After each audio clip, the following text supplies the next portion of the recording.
and welcome to Spinning the Wheel podcast with me, your host, Megan Angus, your resident heathen pagan witch weirdo.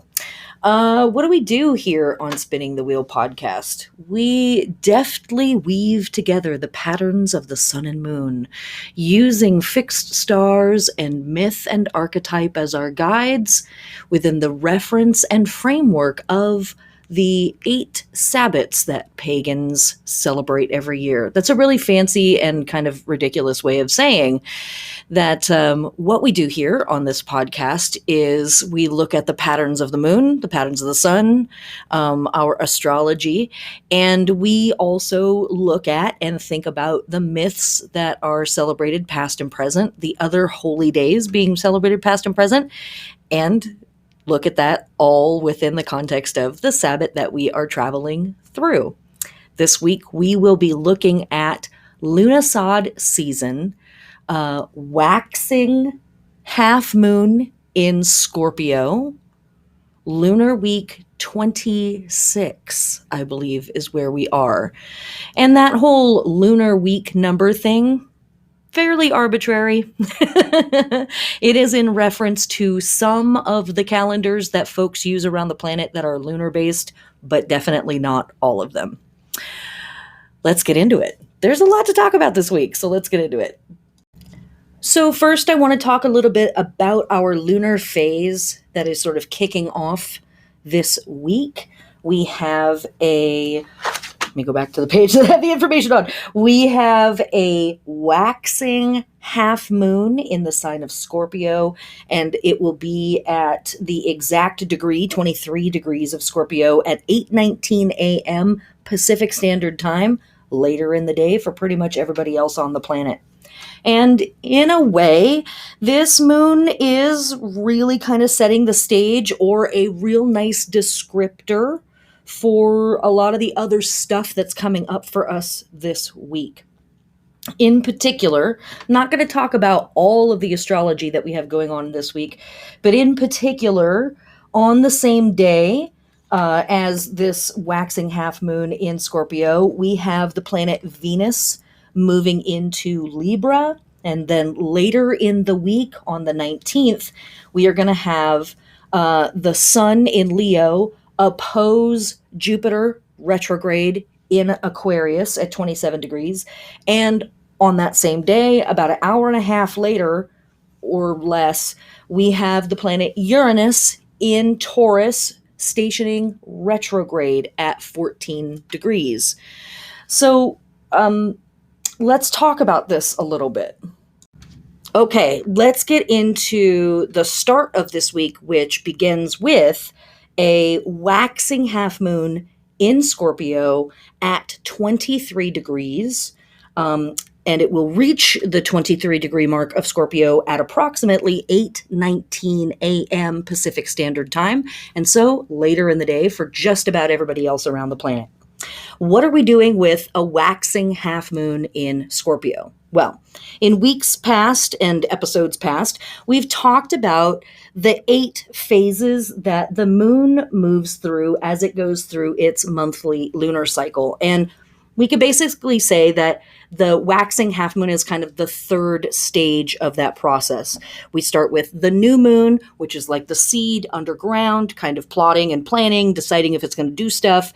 And then we move into the waxing crescent, which is like that seed shooting out its first little sprout and kind of poking up above the soil and saying, hey, I'm here, let's do stuff.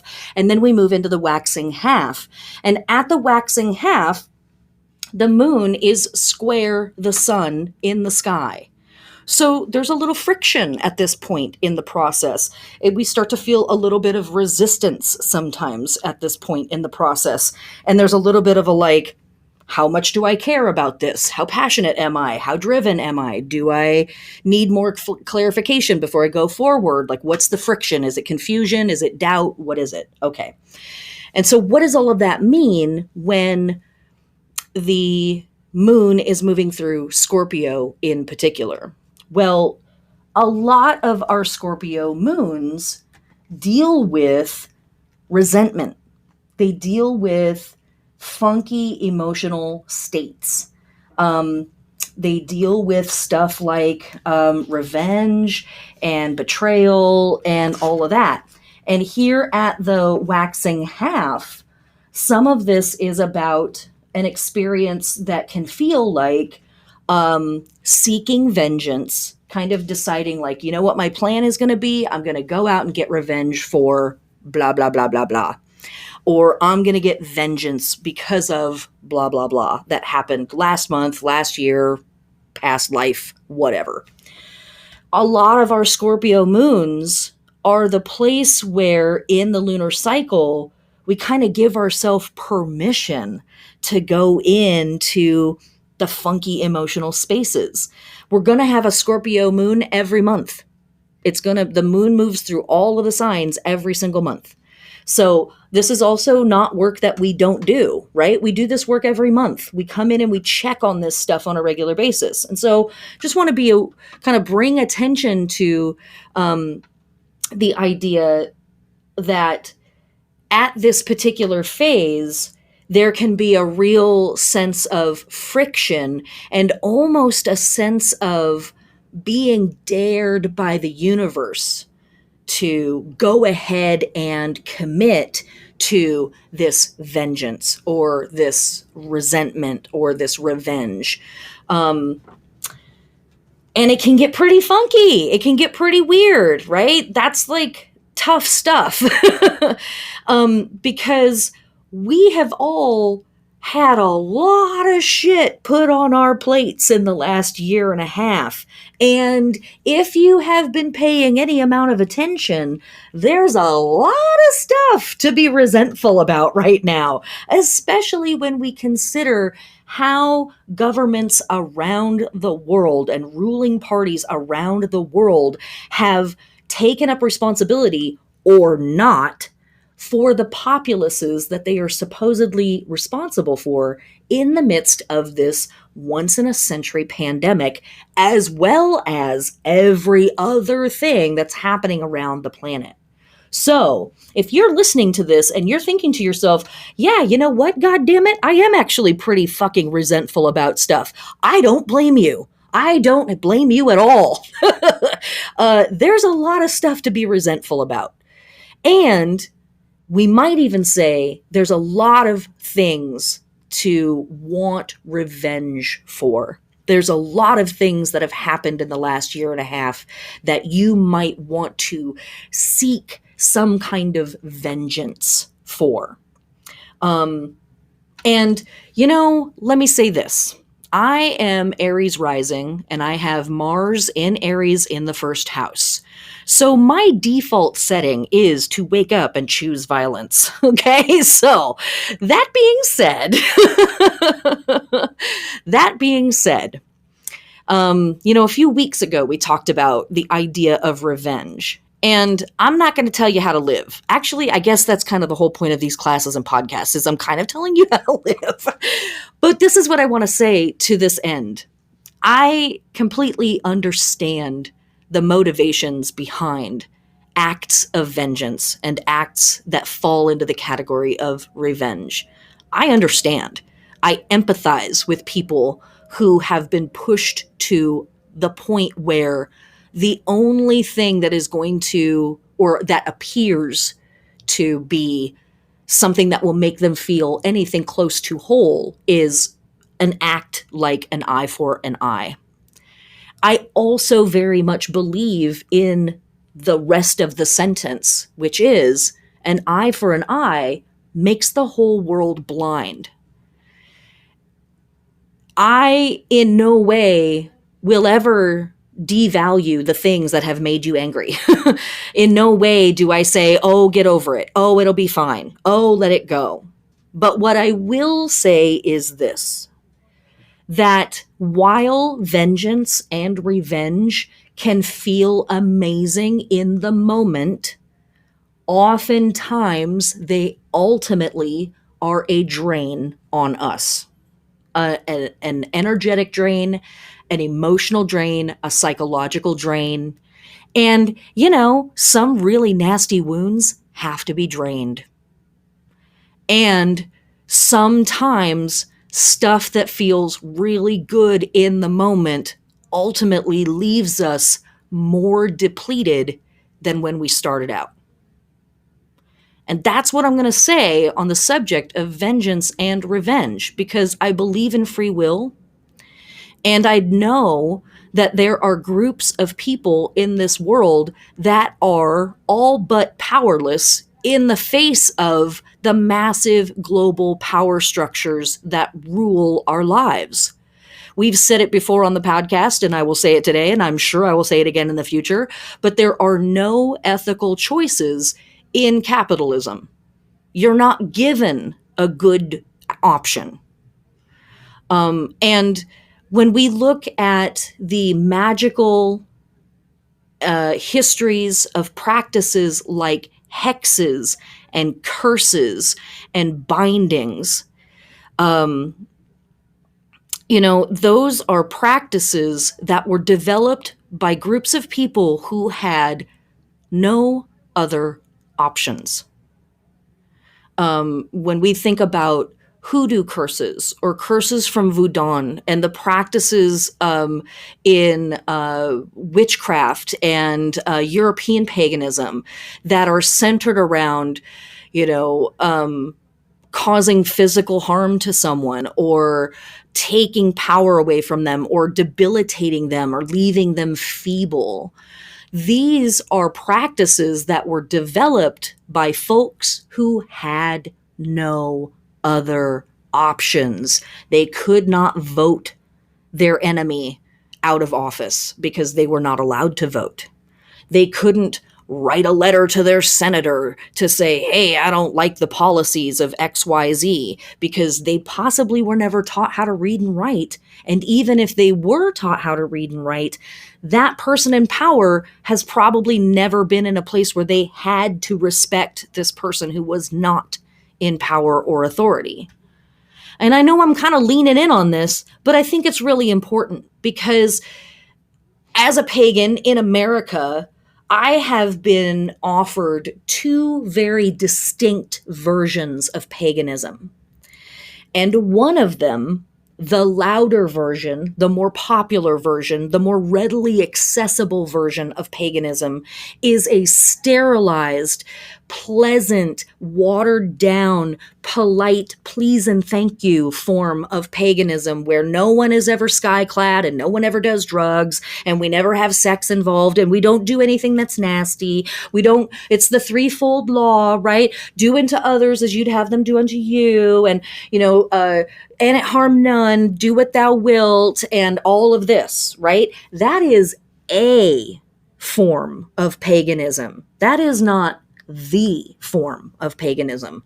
There are multiple forms of paganism. And before I was served that version, I was served an older version of paganism and witchcraft, which was witch please, which you do you. You take care of yourself, you take care of your people, you take care of your land, and everything else is between you and the gods. Full stop. So, in of that, I'm not going to tell you, yes, revenge is bad or yes, revenge is good. What I'm going to say is revenge a thing that people do in the world? Yes, it is. Is it very taxing? Yes, it is. Sometimes are you even more depleted after an act of revenge than you were before? Yes. And also, at the same time, sometimes revenge and vengeance and those acts, whatever that is, right? It's going to be different for every person and every situation and all that stuff, but something that would fall into the category of vengeance or revenge sometimes is literally the only option that is left. Now, what are some things that we might think of as vengeance or revenge? Well, talking shit on somebody, right? Sure, maybe that. Popping somebody's tires. Hey, also, side note, I in no way am encouraging you to do anything that's against the law. Of course, I would never do that. Also, who wrote the laws that you're following? Just gonna, yeah. are the people that are trying to stop line 3 engaging in acts of vengeance or revenge? And if they are they justified? Um, are people who are actively trying to defund the police moving from a place of vengeance or revenge? And if they are they justified? That stuff. That's going to be what's up with this whole week, because also we have Venus moving into Libra, as I said previously, and we also have the Sun in opposition to Jupiter, which I believe is still in retrograde.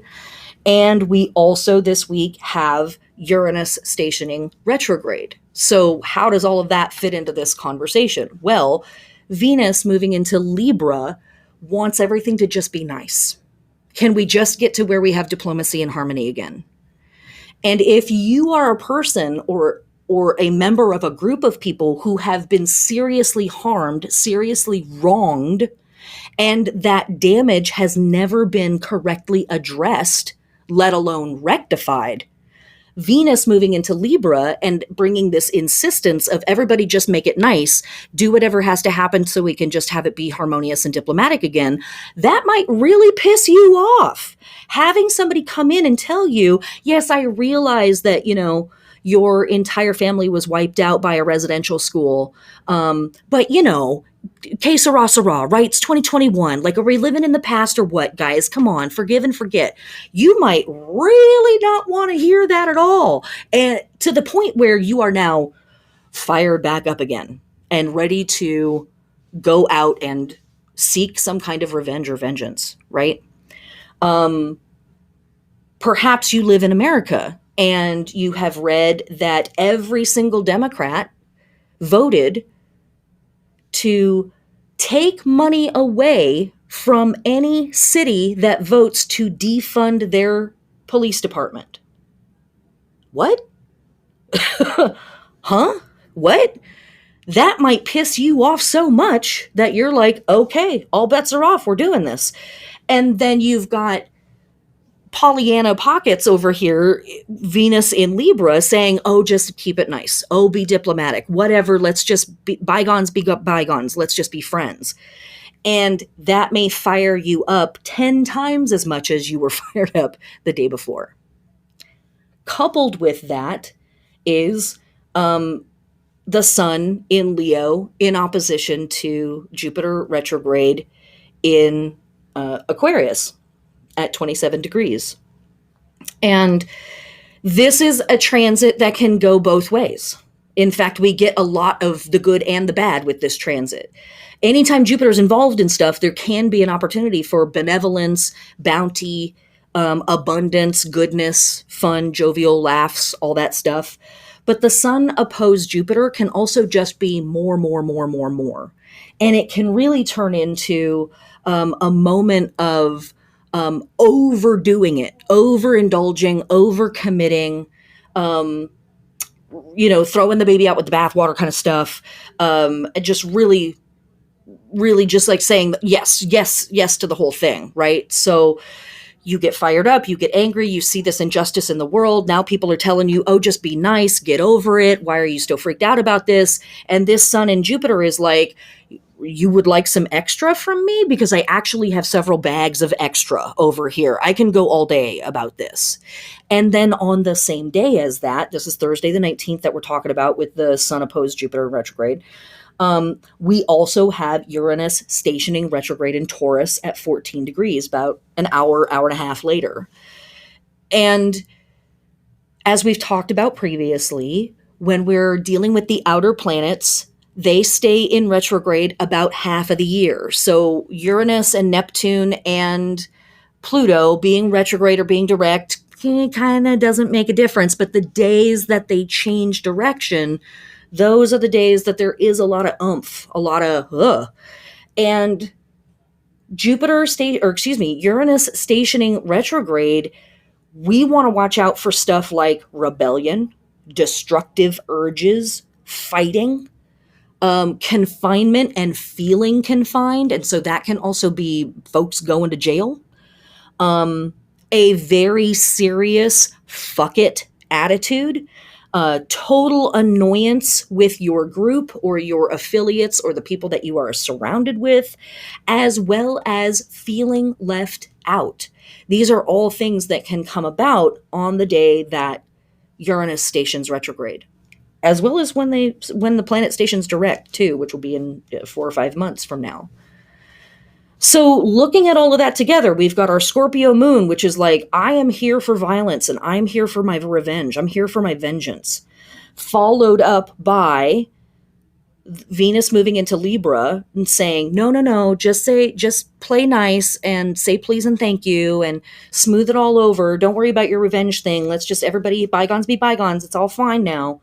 And then a few days later, we have Jupiter and the sun opposing each other, which is saying more is more is more. Let me overcommit, let me overextend. Let me just say yes to all of this.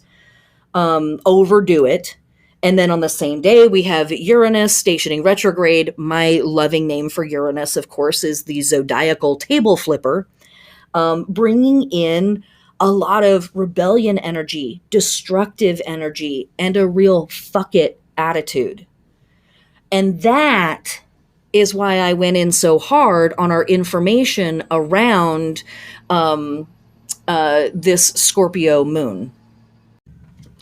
This is a moon where we might feel a lot of that painful, yucky, weirdo shit that ultimately results in us feeling like we want revenge or we want vengeance or we want some kind of, equalizing, right? And again, if it's an eye for an eye, well, if that's what has to happen, that's what has to happen. But if we don't want to engage in that activity, we want to be very present with our, well, whether we want to engage in it or not, we want to be very present with ourselves. We want to be in control of ourselves. And we've got other stuff coming up astrologically this week that is encouraging us to not be so in control of ourselves and to just fly off the handle, go with the gut, and let the volatile energy in us lead the way. So I really want to encourage you this week to have a real come to Diana conversation with yourself around that stuff that's in you that might be seeking revenge or seeking vengeance or seeking some sort of, eye for an eye equilibrium kind of action. And is that in your best interest long term? Is that in your group's best interest long term? Is that in your society's best interest long term? Maybe it is, maybe it isn't. Again, I'm not going to tell you what you should be doing. I'm encouraging you to, in whatever way is safe for you, go into those places and let those parts of yourself speak and be heard. Because if you don't, they rule your life from the shadows and from the depths. And all of a sudden, we're doing stuff, and in the moment, maybe it kind of feels good. And then an hour later, we're like, wow, that was totally based out of me seeking revenge and, some sort of debt payment situation. And I don't really feel like any debts have been paid, but some more bridges have been burnt. Okay. And again, it's, internally, if this is something that you really need to be engaging in, or if it's something that's very tempting, but ultimately is not going to be serving your purposes or your community's purposes long term. And why are we bringing that in? Because next week we have our full moon in Aquarius. It's the second one for Lughnasadh season. Last full moon in Aquarius was our blue moon. This is our last full moon of summer, last full moon of Lughnasadh season. Next week we'll talk more about it. But it's in Aquarius. So we are very concerned. We are very, very aware of our ties to the community and our ties to the planet and how our individual actions ultimately affect the collective, right? So do we engage in acts of revenge and vengeance, or do we not? And probably more importantly, why am I making that decision? where are those feelings coming from? And are there other ways that I can satisfy those feelings or even just acknowledge them in some kind of a healthy way that I don't necessarily have to act on in a way that is ultimately violent, in a way that is ultimately not serving my best interests, not serving the best interests of my larger collective? Again, I'm not saying do a thing, and I'm also not saying don't do the thing. I'm saying sit with yourself and understand where that pain is coming from and understand your motivations as best you can. And then when these triggering, if and when these triggering events occur in your life, whether that's stuff that you see happening in the world or things that you experience personally, you at least have a little bit better, a deeper dialogue with yourself around that kind of pain and the actions that that kind of pain can lead you towards. And you can be more present with yourself and make a more responsible choice that serves you, serves your family, serves your community, serves the community of humanity at large. It's tough being a witch sometimes because we've got all these really cool tools that we could just whoop somebody's ass, right? And at the same time, it's like, is that really the best course of action? Unfortunately, sometimes it is, and unfortunately, sometimes it's not. All right, let's look at some of the other stuff that is happening this week that kind of fits in with our theme here. Actually, before I get into that, let me briefly say, as we are working with the waxing moon in Scorpio for our lunar body, we want to be opening up, activating, using, stretching, revitalizing, rejuvenating, all of our reproductive organs and our waste organs and our pleasure organs, because of course Scorpio rules sex and death. So just super casual stuff, no big deal. So any parts of your body that are involved with waste management need some love and some adornment.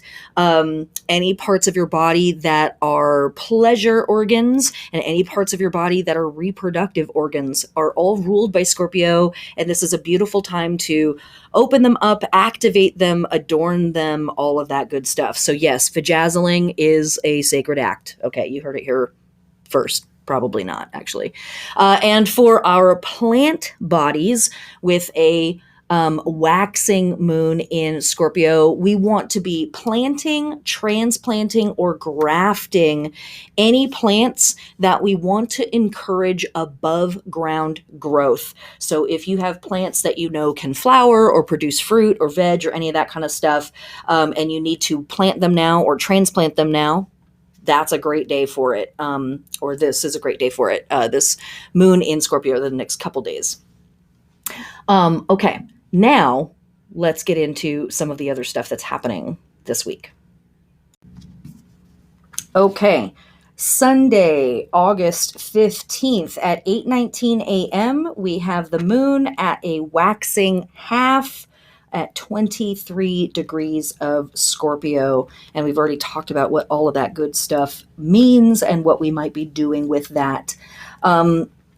At 11 o'clock that night, or excuse me, at 8 p.m. that night, the moon will move into Sagittarius. So this is also going to be more or less a waxing half moon in Sagittarius. And on this moon, we are really kind of yearning for more information, which is cool because we are going to get more information later in the week. But we are looking at the pain, or we are allowing ourselves to feel the pain around all of the things that we don't know. And, the slim likelihood of us ever finding out, right? and that's really what's up. It's a good time to seek out new spiritual experiences, but only with an attitude of open-minded curiosity. We don't want to be goal-oriented with this moon in particular. And I've already said that earlier this week, like we don't want to really be too goal-oriented. Just kind of want to see what's going on in there. Um, and when we are working with our waxing moon in Sagittarius, we want to be adorning, activating, utilizing our thighs in particular, and our sciatic nerve centers, our lower back, all of that kind of stuff. That's all ruled by Sagittarius. Side note, not a health doctor, doctor of love. I say that every week, but I'm going to say it again. Not a medical doctor. Please do not take my advice on what to do with your body over the advice of your trusted health professional. Take this information to them and ask them what is the best way that you could work with it. And for our plant body, when we are working with Sagittarius energy, this is a fantastic time for harvesting, for controlling insects or pests, for plowing, for weeding, and for pruning our plants. Pruning in particular is a really great thing at this time of year because we still have so much heat and so much sun yet to go. If you want your plant to really get bushy, pruning it is super fantastic. Okay. Then, moving on. I know I really get into the lunar plant stuff, don't I? I'm like, guys, it's the plants. Check it out. Okay. August 16th, the moon is still in Sagittarius, and on August 17th, the moon moves into Capricorn at 10:57 p.m. Pacific Standard Time. We are still more or less in the waxing half quarter phase. And this energy can be kind of tough because it's Capricorn energies. Not, we love Capricorns. We love our Capricorn energy. And we move through this phase every month. But Capricorn, has such a long distance viewpoint about things and really can consider the entirety of a situation, right? So when we're dealing with Capricorn energy in a friendship, for example, we're not just thinking about today or yesterday or last week. We're thinking about the entirety of the friendship. So on this moon, sometimes we can consider all of the ways that we want, like respect from other people and the methods that we might use to try to achieve it. And we also might be thinking about the ways that we have interpreted and perhaps interrupted and sabotaged our own success to chase after quicker and or less ethical roads. It's an interesting conversation in the midst of this whole idea of this week around our responsibility to ourself and those parts of ourself that are wounded and are seeking some kind of compensation to that wound through actions of like vengeance or revenge or some sort of like justice. And this kind of stuff may add fuel to that conversation for you. It might bring more prickly things to the surface than calming or soothing things, especially in the places where we are thinking about how we might have sabotaged or done things or interrupted our own process or progress. This is a moon that can encourage us to get stuck in some negative mental patterns. So if you see yourself kind of running on the treadmill of negativity, do whatever you gotta do to get yourself out of it. Call up a friend and make them tell you stupid dad jokes until you can't stand it anymore. Something, but be aware of it. See yourself doing it and ask yourself, am I just going over the details? Am I just remembering some things from the past and sort of considering them? Or am I flogging myself with this memory? Am I flogging myself with what I'm choosing to recall from the past? That stuff. Okay. On Wednesday, August 18th at 6:02 p.m., the moon is exactly at 11 degrees of Capricorn, and that brings us into our gibbous moon phase. And so we get to work with the moon In Capricorn, under both of these lunar phases, so we move out of considering where have I, sort of been at odds with my own goals, and we move into learning and considering values and values and values and what things have value and how we determine value in what we do and what we make and who we are. On this moon, we work at a craft or a skilled labor that directly benefits the group. So here again, we are coming back to this conversation around what am I doing and how is it affecting my collective that I am attached to.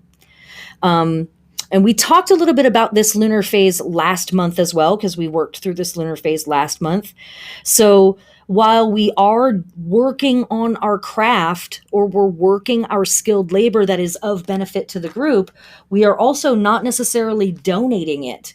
Instead, we are concentrating on figuring out a fair price, one that the group can reasonably afford, but at the same time honors our efforts and our labor. Most commerce doesn't try to find that middle point. It tries to get whatever the market will bear, in the face of the markets trying to bear as little as possible. So to find the right value for our craft means setting aside our need for security and perhaps thinking outside the box about what our labor is worth. Perhaps if there was no money, barter would work. But that also requires negotiation. It requires an even deeper level of being present with yourself and your work, as well as the person that's across from you, and thinking about the value of their labor and their efforts as well. And all of this within this capacity of the things I'm resentful about, the leadership that this season is asking me to take on, the responsibilities this season, the maturity that this season is asking me to take on, right? All within that context. What am I contributing? What does it cost me? And am I being supported in a real way by my community for the things that I'm doing for my community? The moon will stay in Capricorn on Thursday the 19th. And then on Friday the 20th, the moon moves into Aquarius. And so this is a gibbous moon in Aquarius. And we have that Uranian energy from just the day before. Remember, Thursday the 19th, Uranus is stationing retrograde. Uranus, of course, is the modern ruling planet of Aquarius. We got to keep it spicy. We got to keep it spicy. So on this moon, we want to be telling tales of trickery that worked, that brought justice when nothing else would, that got a lesson through a hard head. This energy is an incredible use of sitting and doing our work around things that have hurt us or angered us to a point where we are literally wanting revenge or vengeance of some type, as well as thinking about how my actions affect my long-term goals, how my actions affect my long-term connections to my community, how my actions affect my community. And here on this moon, we are thinking about ways that we worked with trickery, that we worked with guises, jokes, pranking, as a means of bringing justice, as a means of creating that balance, creating that justice that Venus is ultimately seeking as it moves through Libra. Because that's what Libra really wants. On the surface, Libra wants everything to just be nice. Everybody looks nice, everything tastes nice, everybody's acting nice, everybody's using the right language. It's lovely. But on a deeper level, Libra wants things to be truly balanced and truly harmonious. And we cannot have harmony in society when there is imbalance. We cannot have harmony in a family when there is resentment around one person acting one way or somebody doing something or this and that. And I might also say that pranking is absolutely a sacred, holy act. And deep pranking is absolutely a method of thwarting the powers that be, thwarting the power systems that are around you.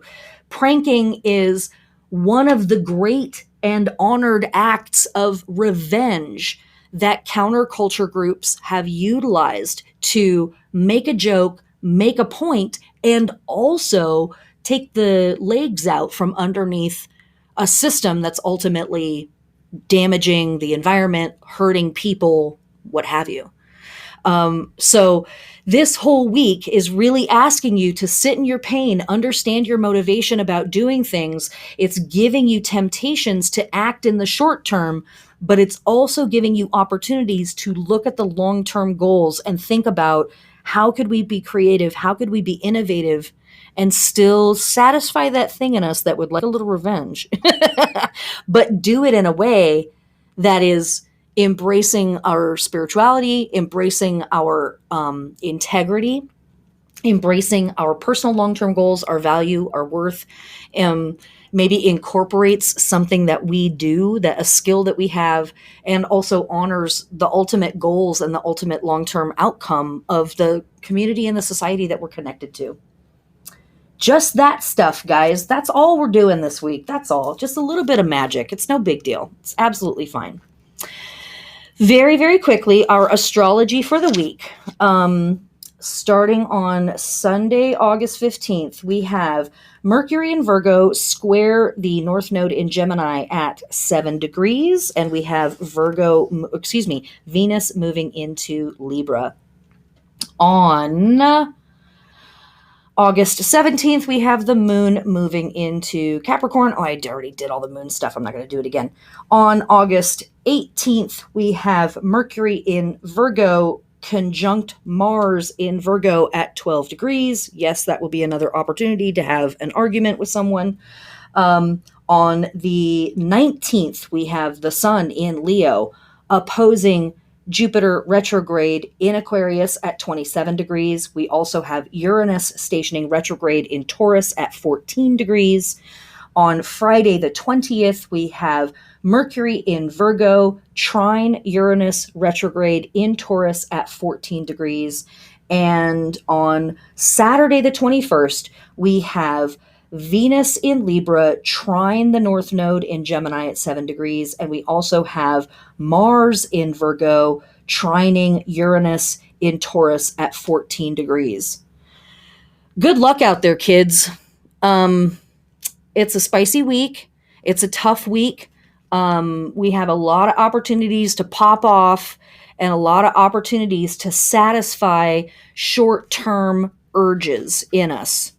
And we also have a lot of opportunities to bear down, sit with the parts of ourselves and the parts of our society that are wounded, that have been abandoned, that feel betrayed, and to really listen to them and ultimately find an innovative, rebellious, prankster, holy trickster moment of balance, equilibrium, justice, maybe just a tiny little bit of revenge in there, just a little tiny bit. It's magic, you guys. It's not all perfectly white light, fluffy stuff. Not on this podcast, anyways. All right, my friends, blessed be. I love you. Take care of yourselves.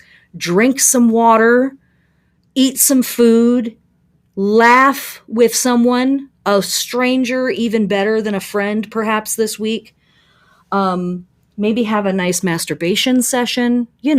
Take care of yourself this week. Make sure your cup is as full as you can get it. Bye for now.